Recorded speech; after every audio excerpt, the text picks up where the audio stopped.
Thanksgiving dinner in your own kitchen a couple days ago, and if it was anything like my house, it was kind of crazy.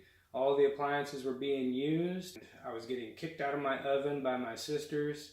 I had a giant ham on the grill out in the backyard, and I cooked 5 chickens one at a time in this Instant Pot because we opted for small chickens instead of a big grocery store turkey. And even though these chickens were partially frozen, this Instant Pot only took 30 minutes per bird. And I just cooked them one at a time, pulled them out, used the broth for the stuffing that my sisters were cooking, and everything worked out great. Thing's a little workhorse. Well, now we're going to take a couple of those chicken carcasses and make some kick-ass chicken soup.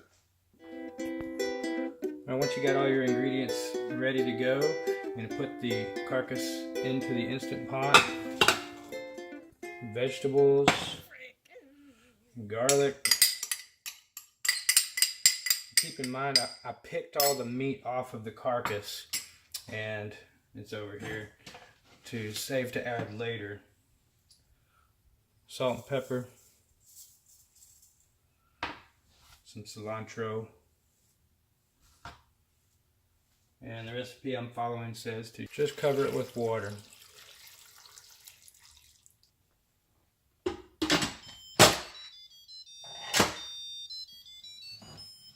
Now we just make sure the valve is sealed.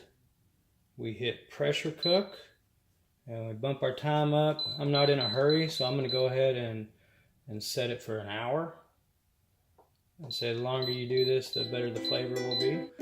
This particular soup calls for fried tortilla strips. And so while that's cooking, I'm going to cut these into strips and deep fry them in lard that I rendered, that I purchased from my farmer. So my farmer sells me strips of fat off of his Berkshire hogs, and I chop that up and melt it into a lard. Maybe I'll do another video on rendering lard. All right, so we've had our chicken carcass and our vegetables in the Instant Pot for 1 hour on high pressure, and we did our quick release, and now we're just going to drain all this out and remove the solid stuff. So we're just going to get the juice from this.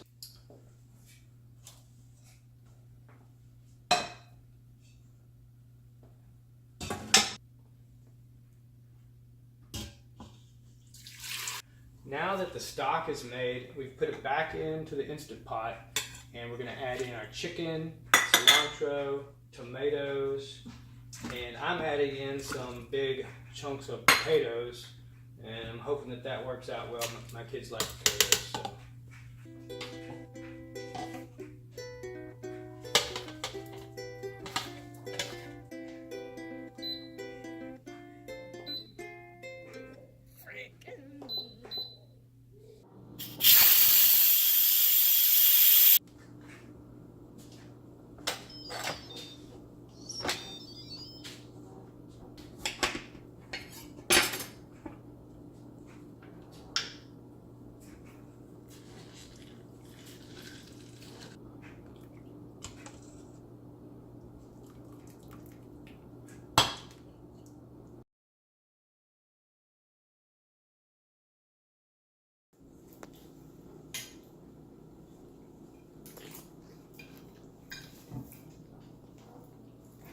Very, very good.